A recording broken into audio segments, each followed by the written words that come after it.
We have plenty. You good? I'm good. Just all right. Chicago Audible, we're here, day 5, Bears camp. My final day here. I'm a little bit sad. Of course, I'm your host, Will DeWitt. I'm joined by my co-host, Nicholas Moriano. And Nick, I don't know, are you as hot as I am out here in the sun today? Yeah, I didn't think it was going to be this hot today. It said it was around 80, but it's a lot hotter than that with the sun just beating down on you all day. Yeah, it started off as a nice cool morning, but the temperature has definitely risen. And so has like the temperament a little bit at practice today, because today, like we mentioned yesterday on the Day 4 podcast, it was the first time that the Bears went live, and for the first time in a week, or actually in a year pretty much, we're able to see some live contact. Were you as excited as I am to kind of see some live action, some live hitting today? Yeah, because usually throughout camp, the whistle would blow. The play is dead, but now they kind of let things go a little bit longer. We saw some good stuff from David Montgomery, which I know we'll get to later, but you actually saw some hitting, which is exactly what these players kind of need after being, like you said, a year from removed from all that stuff. But it was good to see people actually end up on the ground, no injuries or anything like that, but that's always a good thing. Well, there's one. There was one, and I saw your tweet. I didn't see it at all today. Yeah, so injury update, nothing I would say overly serious. Well, the injury could be, but not detrimental to this team right now. Alex Bars, the rookie guard at Notre Dame, who does have a history of some significant knee injuries, looked like he went down with a knee injury today, needed to get helped off the field, and then he was carted off of practice. So Alex Bars, someone that I know we've all been very high on if he can stay healthy. Today, he was down with a knee injury. We'll see exactly how severe it is, but it didn't look good, at least from my perspective. Yeah, I mean, a guy that's been running with that second team a lot, and obviously having that familiarity with Harry Heastan, you just hope it's not something that is going to, again, ruin his career or anything like that, because he's had injuries in the past. Hopefully Bars is okay. All right, well, you and I were walking to our favorite spot on campus, is what I'm going to start calling this area, and we decided that we're going to do things a little bit differently today. Instead of going position by position on both sides of the ball, we're just going to kind of flip it down the middle and go ahead and just share our biggest takeaways, because today what the Bears did was a lot of work in the trenches, the short yardage situations, being at the goal line, being backed up against the goal line. So offense and defense working on some of that short yardage running, schemes for both ways. So let's start with the offense today. Nick, what about you? What are some of let's just start with your first big takeaway. Yeah, so I mean, we talked about it, that the offense was working on those short yardage situations backed up in their own goal line. That first team unit, I think it was the first time they did that all day. One of the very first plays was a safety. It would have been a safety. I think Roy Robertson Harris and I forget the other D lineman on the other side get into the backfield. Mike Davis would have been tackled for loss, safety on the play. Then the next play, it's again this first team offense. I think I don't know if it's a first team defense or second team defense, but Mitch Trubisky throws a pass to his right. It's off the mark. The defense or the offense obviously doesn't move any forward from there. It's really where you saw maybe that second team offense, maybe even the third team offense that kind of inched their way out of there. So I mean, those were some initial takeaways from seeing the offense backed up at its own goal line and having to get out of the end zone. Very first play, Mike Davis is going to get a safety, and Roy Robertson Harris made a great play. He did. Roy Robertson Harris actually flashed off and on for me today. But sticking with the offense, and we can talk about our H here momentarily.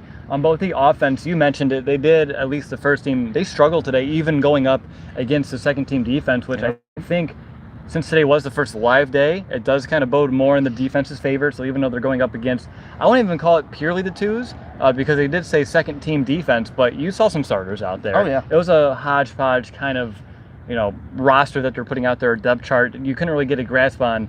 I mean, we know who the starters are on defense, but they wouldn't put like a full sub package in. But for me, number one, offense struggling a little bit. But I think the big one, and we got to talk about it, the David Montgomery run late in practice. During the drill, it was pretty much the Bears had 1st and 10, and pretty much they needed to ice the clock. So get a first down and the game's over and they go in victory formation. They had a hard time doing it at first, but then David Montgomery gets a handoff, goes right up the middle, trucks over. Did you see who he trucked over? Because I could not. Oh, man, I know on the back end, I can't even pronounce that safety's last name. I think it was like 43 on the roster sheet. That was the last guy he trucked. Jabuwu? Yeah, there you go. Whatever. Great pronunciation there. But that was the last guy he trucked. There were two other guys before that where David Montgomery's just lowering the shoulder, bouncing off these defenders, and gaining yards. It was impressive to watch. It was the loudest I heard of the entire, audience, all the fans here and at camp today get. Everyone's really excited, and I think the entire Bears offense got, and even some members of the defense got very excited to see that out of number 32 today. I think everybody on the sideline, or at least almost everybody, after that sequence gave Montgomery some sort of congratulations, either it be a high five, patting him on the helmet. Exactly. I mean, that was the play of the day out of training camp. David Montgomery running over multiple Bears defenders and, icing the game, because after that was victory formation and the offense was able to close that one out. Anything else on offense stick out to you today? I mean, I know there's a few things, but just going back to what's next on your list. Yeah, just next on my list, and I was talking with some people that were sitting around me. I was focusing on Anthony Miller today. I said that in yesterday's podcast. I think he had a better day overall. He did have a dropped pass from Chase Daniel, hit him right in the hands, just dropped it. But then he comes back, is able to catch a few more passes, get into the end zone on a nice corner route. Buster Screen was in coverage, was able to, corral that ball. But it seems like with Anthony Miller, when he's getting the ball, it's when number 4 is throwing it, Chase Daniel, and not Mitch Trubisky. I haven't seen it yet. I haven't seen that chemistry between those two, but he's running good routes. He's open. I just haven't seen Trubisky deliver the ball to Anthony Miller yet. So I want to see if that, can improve. I know I'll be here at least one more day, and maybe that's a day that everything clicks. There was also one play where they were at that goal line situation in the offense, and Anthony Miller, he's not in the right place to line up. He has to adjust. He's supposed to be in the slide. He's supposed to be off the line, and then I think Taylor Gabriel's like, no, you're off the line. So it's like those little things, those little mental errors that you just want Anthony Miller to fix, but I think he did have a better day, especially when Chase Daniel was throwing the football. I see Jacob Infante there from Windy City Gridiron taking a walk. Hey, Jacob. Good. How's it going, man? Good. Am I interrupting anything? No, just a live podcast. Oh. I don't think we can pick up Jacob in the audio here, but he did say what's up. And he said, "Am I interrupting anything?" And I absolutely not. No. All right. So you had your professor from Iowa here today, right? Or is it professor from DePaul? Okay. Yeah. Dang, I was trying to have a nice segue to James Daniels, but that didn't work out. It didn't work But out. I want to talk about James Daniels real quick, because I was watching him, keying in on him today because it was live action. And I know we're not really talking about the position switch, but I wanted to see how he fared against Eddie Goldman. And for the most part today, I mean, he looked real strong. He was able to stand Goldman up, making sure he wasn't getting driven backwards. I think I only counted 1 to 2 plays where Goldman was able to kind of inch his way towards the backfield. But overall, James Daniels was able to keep Eddie Goldman in check. And I think and most of our listeners do as well, just how good of a nose tackle Eddie Goldman is. And to see James Daniels hold his own, if not even win that battle more times than not today, was a very encouraging sign, because we want to see that second-year jump. And I think we're starting to see that out of James Daniels today. Yeah, and then sticking with the offensive line, Kyle Long, he was practicing, but he wasn't repping with that first team. Usually he was out on the sidelines at that right guard spot. Again, I think they're just kind of easing him into things. Obviously, being a veteran there, you don't want to, overexhaust him. But yeah, so I think that's just, again, precautionary for the Bears and allowing, I think it was Ted Larson who was repping in with that first team. That's correct, yeah, 62 Ted Larson. And I think you can tell, especially some of the time that defensive line was able to burst through that first team offensive line, you definitely want to see a Kyle Long in one of those situations, especially when you're backed up against your goal line and you need that push. Kyle Long's a guy that I would want to run behind. I think the first time they started running some 11 on 11 today, the offensive line had the slight advantage. They were opening up some holes. Yeah. But as the practice wore on is when the defense started to take over a little bit. And when I saw that happening, someone who I saw on the turf a lot was Cody Whitehair. Mm-hmm. And I don't know, because again, I can't really watch it in slow motion or go back and watch the replay of what exactly happened. But of course, anytime the offensive lineman's on the ground, that's not an ideal situation. So something I noticed today, I think that a few times he got tripped up either by another offensive lineman or a defensive guy as well. But just that surprised me to see Cody Whitehair getting up after plays a little bit more than maybe I'm accustomed to, because usually he is someone who can keep his feet, keep his footing, and continue to stand tall. But more times than not, he was the one on the turf. For me, one other observation, I probably have a few more, but one more right now that kind of comes to mind, because we're talking about the Bears. They used a lot of running today. I saw David Montgomery run the ball, Tariq Cohen run the ball, Ryan Nall run the ball, but I did not see anything out of Kareth White Jr., the rookie, 6th round pick, 7th round pick? 7th round pick. Yeah, I did not see anything out of him today. He was someone who last weekend did have some flashy plays, in either pro pads or the very first day in pads on Sunday where there still wasn't live contact. But yesterday and today, I haven't seen anything out of Kareth White. I don't think we need to go into that and the impact because there's still a strong chance he just sits on the practice squad. But he is someone with that top-end speed that I thought would have a few more moments than he's had today. And yeah, I think he has had 0 moments over the last 2 days. Yeah, again, we'll see what ends up happening with him. 7th-round draft pick. He's not guaranteed, obviously, to make the 53-man roster, and probably practice squad is where he's going to be pegged at. But kind of going back to the offensive line for the running backs, like you said, there were times where this offensive line was creating, pushing, making big holes. You saw Mike Davis have a big run today, showed some elusiveness and some smooth running in between the tackles, and David Montgomery was able to get a big hole to the left side of the field there. So I think for today's practice, offensive line wise, when they, there were a couple times where Cody Whitehair was on the ground or in the goal line situation where they're able not to get, a good enough push. There were times where they're creating big holes, and then these running backs are taking advantage of that. Looking at tight end real quick, no Trey Burton today. Yeah. I don't have my phone right here in front of me. I figured Coach Nagy, he's going to have some sort of update. If I had to guess, just some personal day off because, obviously he was healthy yesterday. I'm sure we would have heard something if otherwise, but no Trey Burton was a slight surprise. Adam Shaheen was in full pads throughout the entire practice. Did you see anything out of him today? To me, he still looks a little stiff. Looks a little stiff. I saw 2 plays, one good, one bad. Adam Shaheen gets wide open just in the middle of the field. I think it was just a simple in route. Trubisky puts the ball right in his hands, complete drop. This is in 7-on-7. And then when I happened to glance over at the wide receivers and tight ends versus DBs on one-on-ones, it was Adam Shaheen, can't tell you who the DB was, but is able to box out his guy, get into the end zone. Trubisky threw the ball. That's where you see Adam Shaheen do most, if any, of his work when it comes on Sundays, when he gets into the end zone. So, again, good and bad. Like you said, a little stiff still.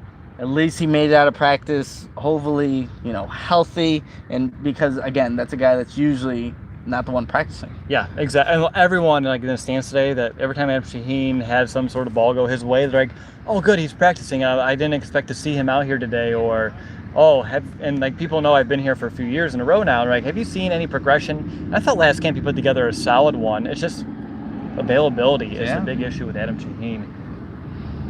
At tight end, Ian Bunting. I just want to mention his name again. Ian Bunting, he's my guy. He was taking some more reps with the first team today. He was. I did see a drop by him, but overall, he's still someone who's getting more and more opportunities with the first team, a lot with the second team, more than Dax Raymond, the other undrafted free agent tight end as well. So I just wanted to mention that. Do you have any final observations? People were probably wondering, why haven't you talked about Mitch today? And do you have anything? Because he wasn't really overly active today. It really was a lot of stuff on the ground. Yeah, it was a lot of stuff on the ground, but some of the things that you see from Mitch Trubisky, I know in the first team drill, he overthrows Allen Robinson, is picked off by HaHa Clinton-Dix. Great play by HaHa being in position, but Allen Robinson's open. You just need to throw a better ball and not overthrow a guy that he's been, on par with throughout this training camp, Allen Robinson. So he overthrew one.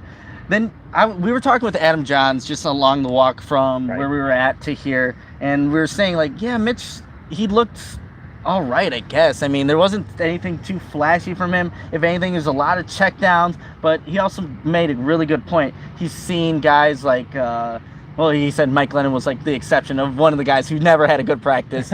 But there's been some backup quarterbacks who have had good practices, and obviously they're the backups. And you've seen Jay Cutler light it up. So maybe we shouldn't make too much of these practices. You are going against the number one, defense from a year ago. But overall, I think for Mitch, it was a lot of checkdowns. And then when he saw Chase Daniel, at least he's taking shots and trying to go a little bit deeper. For the most part, I think Mitch, it's been a lot of checkdowns for me. That's what I've kind of noticed.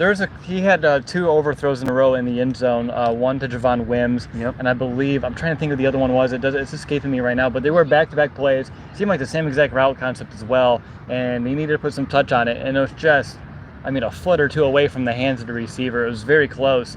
And speaking of Javon Wims, he was open a lot today as well, and someone who did exit yesterday with an injury, returned before it was over, but today he seemed like he was back to 100%. Yeah, Javon Wims, again, consistency is the best word with him. Him and probably Allen Robinson among those wide receivers, guys that are constantly getting open. And you know what? We don't really talk much about Taylor Gabriel. I think it's because, again, maybe he's just a guy that's maybe left out, but he's been consistent too. Yeah. He really has. Mitch Trubisky trusts him. If he's not going over the top, it's just a little out route or a hitch. So want to give some love to Taylor Gabriel because I think he's also been consistent. Just maybe a guy that's kind of getting overlooked with all the other wide receivers that are on this roster. Yeah, he is one of those Mr. Consistent at their position. I mean, he can find ways to get open, find a soft spot in the zone, and Mitch usually does have a good job of connecting with him whenever those two try to pair up in the middle of a play. Anything else on the offense, Nick? No, I think those are like the really big takeaways from today's practice. Like you said, a lot of goal line situations, running stuff was the focal point of this practice with live hitting, but I think we hit on everything there. All right, real quick, before we head over to the defense, I checked on our way up here today, and we were only 17 reviews away from our goal of 500 on Apple Podcasts. Remember, once we hit that goal, we will be selecting one reviewer to get a free Bears jersey of their choice, and all we have to do is hit that goal by week 1. I think we're going to get 17 by week 1, but again, if 17 people decided to review it today, we can buy that jersey tomorrow, and we could quit talking about a 500 review goal. Yeah, and then someone who's maybe going to a preseason game could definitely wear one. There you go. See, you're thinking ahead. I like that, Nick. But let's go in and let's talk about the defense. For me, I'm going to start off small, maybe work my way bigger. Matthew Betts, the Canadian undrafted free agent, we talked about how he looked a little odd last week. Yesterday I mentioned he's starting to kind of gear up, it looked like. Today he had a few plays. Granted, again, he's going up against the 2s and the 3s. I saw him lining up with the 2s more than even Kylie Fitz today. And he was, when he was going up against Rashad Coward, usually Coward was having the advantage there. But whenever he would go off of the left tackle, whoever, I don't even remember who the left back tackle is right now, but he was able...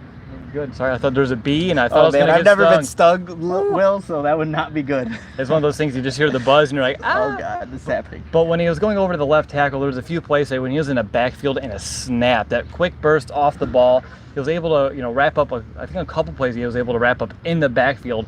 So for me, Matt Betts is starting to trend in the right direction. Maybe he had a slower start at camp, but now he's starting to warm up, and he's someone when he gets to the preseason games that I'm starting to circle that I'm going to watch out for. What about you? What's going to be your first defensive takeaway? I haven't, I guess, again, these 5 practices, defensive line, not that it's not been my focal point, but when I was paying attention from my vantage point in today's practice, Bilal Nichols kept showing up. Number 98 was in the backfield. There was one play where he got into the backfield, great move to get in, doesn't finish the play on Mike Davis, but other than that, he's consistently just using his hands properly, getting off blocks, getting in the backfield, really progressing from year 1 where he showed a lot of flashes, a lot of great plays, but he just stood out. I kept seeing number 98. If he was on the bottom of the pile and the running back was tackled, it was 98 that was down there. So, again, seeing some good things from Bilal Nichols when I was just paying attention there. We mentioned Roy Robertson Harris actually now getting some reps with the 1s, with the 2s. Also, Nick Williams is a guy that always consistently shows up or is maybe even getting those reps with the 1s, which, again, wouldn't have expected, but it's good to see that. I know I saw Akeem Hicks here. I'm kind of just going through the entire defensive line now, Akeem Hicks, he bench pressed whoever the right guard, I think it was Larson on that play, just bench pressed him, and the running back had nowhere to go. I mean, that's just what you kind of expect from Akeem Hicks being the dominant player that he is. But yeah, I saw some really good things from the defensive line today. Did you not see the flashes from John Bullard as well? I didn't. Wow, he actually, I think 1 to 2 plays I jotted down. Hey, we can see John Bullard. He was in the backfield quick. Again, he is someone who has been lacking consistency. And to me, seeing a few splashes, the first ones I've seen all camp, he was lining up with the 2s mostly. I did see him getting a few first-team reps. But overall, like you said, the entire defensive line really had it out today. They had a really good practice. Looking at linebackers, one thing I noticed is that Roquan is, again, he's continuing to be that nickel backer, which means once Trevathan is off the field, it is Roquan making the calls. So you have to wonder if this is like that final year where he's splitting duties, and then next year's the year where he fully takes over the play calling duties on defense. But another linebacker that stood out to me today, and a name I don't think I've said in the podcast yet, which is exciting, James Vaughters. He had a few plays today near or around the line of scrimmage, a few plays in coverage as well where he was able to get his hands on a few balls. So for me, James Vaughters is another not unsung hero, but someone who is starting to pick some things up, it seems like, and playing a little bit more confidently, and is another guy that when we get out there to the preseason, I want to watch for, because he's someone who has a good opportunity to make the practice squad, and if he does develop, you never know, good special teamer maybe down the road for him.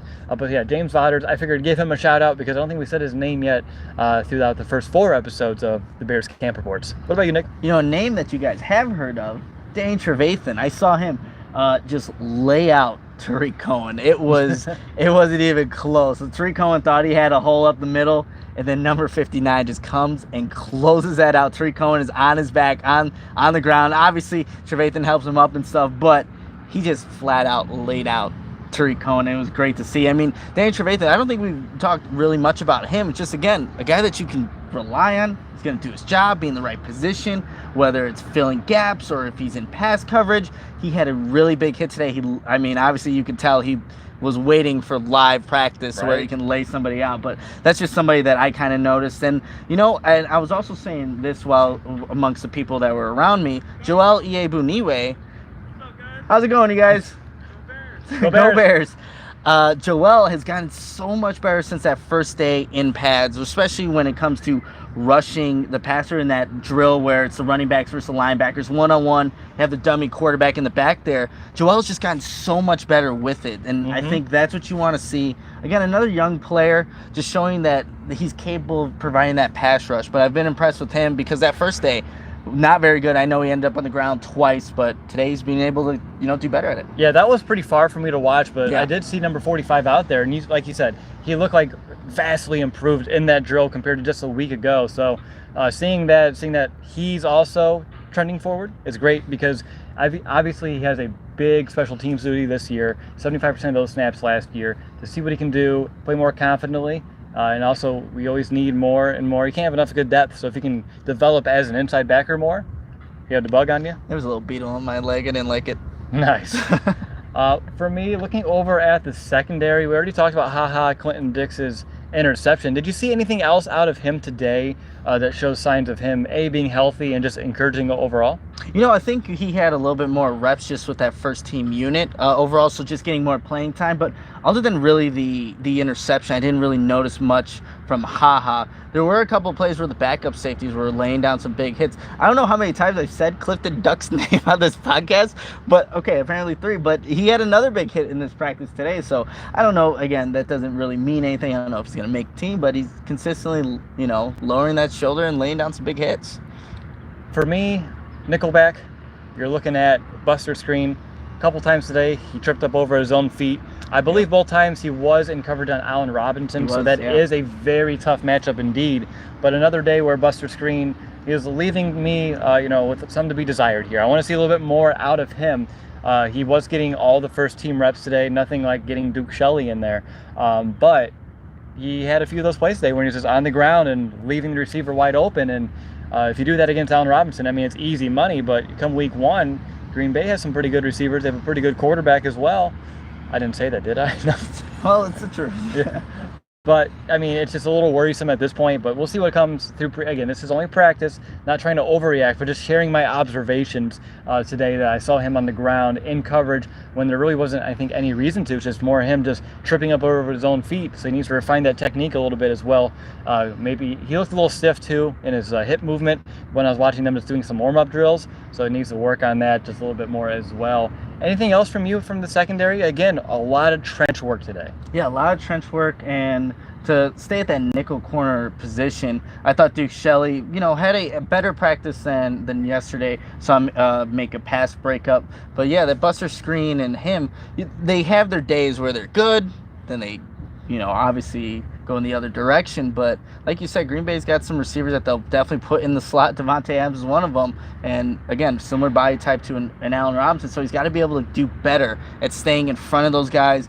Don't get tripped up in the beginning. At least contest the catch. And maybe the catch is still made, but at least contest it and be in position to. But yeah, that's still a position. I think it's still going to be Buster Screen who starts week 1, but it's a position that you want to see one of these guys just consistently have good practices, but it's been up and down for both of them. Did we forget to mention Danny, his interception? We did, yeah. Danny Trevathan. He did have an interception. It was off a tip pass. I didn't see who got that tip ball. Did you?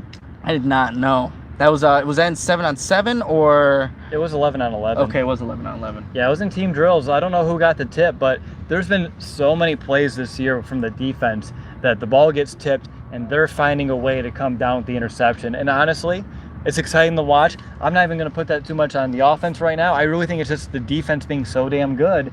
And on top of that, this can translate over to the regular season. Oh, yeah. That would be nice. It just seems like it's something that they've coached up, that if you're going to get your hand on the ball, do it in a way in which the ball goes straight up into the air, and then from there, they usually have a pretty good job of corralling that football and taking it for a good distance. Dane Trevathan was one with it today, and we've seen plenty of people in the secondary come away with those kind of interceptions throughout camp as well. Absolutely, yeah. So this defense, the regression, that's not a thing. Chuck Pagano has these guys playing really well. They're just getting after the football like they did a season ago, and it's great to see.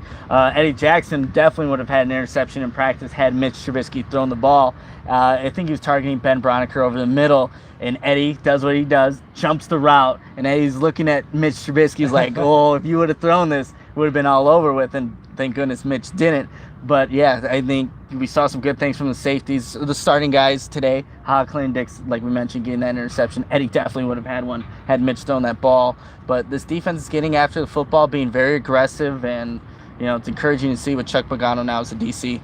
I'll tell you what, I'm feeling once you get to the preseason, offenses from second string, third string, I mean all three as well, but they're going to just have a hard time. I really think this Bears defense, the talent level is really deep, and I think once you get to preseason and you're watching the 2s and the 3s in game action, I think they're going to give opposing teams some fits, and they're not going to get some good tape on their guys that they're probably looking for here in some preseason games. Yeah, definitely. The guy that, of course, we mention every podcast, but just because it's him, Khalil Mack, did not, unless I'm just not remembering any big plays, but I know everybody in the stands, maybe their first timers here at training camps are like, look at 52, look at the way he's stretching, look at that leg go up in the air. I don't know if there was any actually big plays or memorable plays, which is, again, not a bad thing, but we're just so used to it. I think they really leaned on the backup outside backers today. Yeah. I didn't see a lot of Leonard Floyd out there. Yeah, true. I didn't see a lot of Khalil Mack out there. I think they're really leaning on some of the depth pieces here today because, again, it wasn't really full live team. It was just situational stuff, and maybe they're just saving them for another day, but they wanted to get a look for some of those backups right now. But yeah, not a lot from Khalil Mack or Leonard Floyd today, but I really thought they're just more on the sideline and being spectators today than anything. Yeah, because they've been making a bunch of plays throughout training camp, and you want to see what those backups can do. Anything else on defense? I think that covers it for me today. Yeah, we hit on all kind of three levels there: the D-line, the linebacker. Yeah, we said we weren't going to go. It was informal. But we did it again. But yeah, those were the big takeaways from offense, defense. Now we have to, of course, go to the special teams and the kicking update. All right. Well, Elliott Fry today, he was 10 of 11. You said, Nick? Yes, he was 10 of 11, and throughout this camp, and this credit to Rich Campbell from the Chicago Tribune, 27 of 31. Take that. Yeah, 27-31, including, 2 55-yarders and a 50-yarder, I want to say, in today's practice? Oh, today's, yes. Today's practice, yes. Yep. So, again, we're seeing some good things out of the kicking, battle that's going on. Pinheiro did not have a chance to kick, but today was Elliott Fry's day. He made the most of it, made, a lot of his kicks, and that's what you want to see. It is Friday, isn't it? Oh, here we go again. Yes, it is Friday. Check the calendar. It is. No, it definitely is Friday. I had to throw it in there one more time. But yeah, that's it for special teams. We hit it. Another day where the kicking is impressive. And now we just have to see them do it in game action because I am confident in these guys to go ahead and make these kicks in practice. But when the pressure's on, there's an opposing team in front of you. If it's a crunch kind of situation to go ahead or take the lead late in the game or even tie it up, I want to see if they have the confidence to go ahead and drill some of those kicks as well, because there is a difference between kicking in practice and kicking in a game, just like practicing as well. It can go either way. But yeah, I'm excited to see exactly how this all shakes out with the kicking situation. Someone was asking on Twitter today, hey, any updates on Pat O'Donnell? They have not been punting in practice. No, and he did he spiked the ball today. Oh yeah, okay, we saw that, yeah. He went under center. It was weird. The special teams unit spiked the ball, and Pat O'Donnell was the one under center. They did the fire drill where they took out the first team offense, and the special teams, the field goal unit came on, but instead of the offense clocking it, it was the special teams unit that went up there. O'Donnell clocked it, and then from there they were able to kick a field goal. But yeah, I never saw a field goal unit be the team to actually spike a ball.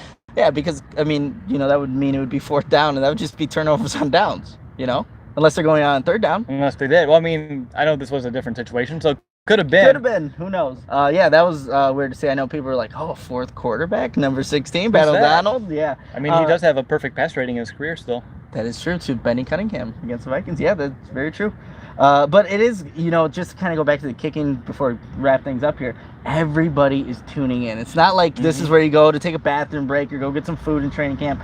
Everybody's watching the kickers. Sometimes people are loud and rowdy. Sometimes they're just pitch quiet. So it's interesting to see that, obviously, with the Bears kicking woes over the past couple years, now everyone's just paying attention. They're cheering when these kickers make the field goals. They're oohing and on again when they miss. But it's been interesting to watch for sure. Yeah, I mean, every practice, I know there's new fans here every day, but everyone has the same reaction. Everyone's watching these field goals with a keen eye. Everyone's focused on it. It's pretty much all conversations stop. Yeah. Everyone's just watching those kicks. All right, well, that's pretty much it. Do you have anything you want to end on today? I'm a little sad that this is going to be my last day here in beautiful Bourbonnais, Illinois, as I have to head back home after this podcast. And I know you'll be here. You said Tuesday next week? Possibly Tuesday, yeah. Maybe Monday. We'll see what ends up happening with the work schedule. But we didn't even tell everybody what we did after practice yesterday. Oh, what? When we ate our own weight in crab? Yeah, it was. We both love crab, but by the end of this endless crab at the crab cellar, I was looking at this last piece of crab meat with disgust. Like, I needed to finish. It was the 15th leg that I had that night, and wow, it was great crab though. It was a great time. It was king crab. King crab. It was the last. I want to make sure people know you weren't eating. No, not these are not. These legs were massive. So like Cleo Max. Like Cleo Max, yeah. They didn't have. Cleo Max probably doesn't have spikes coming out of his hands. Yeah, no, our thumbs are actually hurting, but. Not to get off track. Good times, though. Definitely time. going to be a tradition from years on. Yeah, after camp and around this time, go to the crab cellar, get an unlimited crab. There we go. All right, well, that's going to do it for this episode. Again, we're only 17 reviews from 500 on Apple Podcasts. Once we hit that goal, we will send a reviewer one free Bears jersey of their choice. Plenty to choose from. By the way, real quick, that reminds me, we've had a few people ask, what's the most popular jersey at Bears camp? To me, it's a toss-up. Is it Trubisky or Mack? It's one of the two. Yeah, it's one of the two. I know Mack was rated higher in jersey sales, and then Trubisky wasn't far behind out of the entire NFL, but those two guys are definitely the prominent ones at camp. Yeah, right now it's a toss-up. I'm not counting, but if I'm looking around, it's primarily 52s and 10s, which is awesome to see so many current jerseys because there's a 52 over there, there's a 10 over there, so we're seeing them right now as people are walking by. Saw a few Eddie Jackson jerseys, but no, overall, Khalil Mack, Mitch Trubisky are the top two jerseys here at Bears camp. But I'm going to call that an episode, Nick. So for my co-host Nicholas Moriano, this is Will DeWitt. I believe the next time that we talk to you will be Monday or Tuesday. Nick will have his report. And of course, we're going to be having our first post-game show of the year in 6 days for the Bears' first preseason game. And we talked to Adam Johns on the way out here, and he said that the Hogan Johns Chicago Audible crossover episode needs to happen before this season. So we'll keep you updated on the whereabouts of that episode. But until next time, bear down, Chicago. I'm going to go stop this. Later, YouTube. Oh, where's the X button? I'm going to get real up in there. That's awesome. Bye.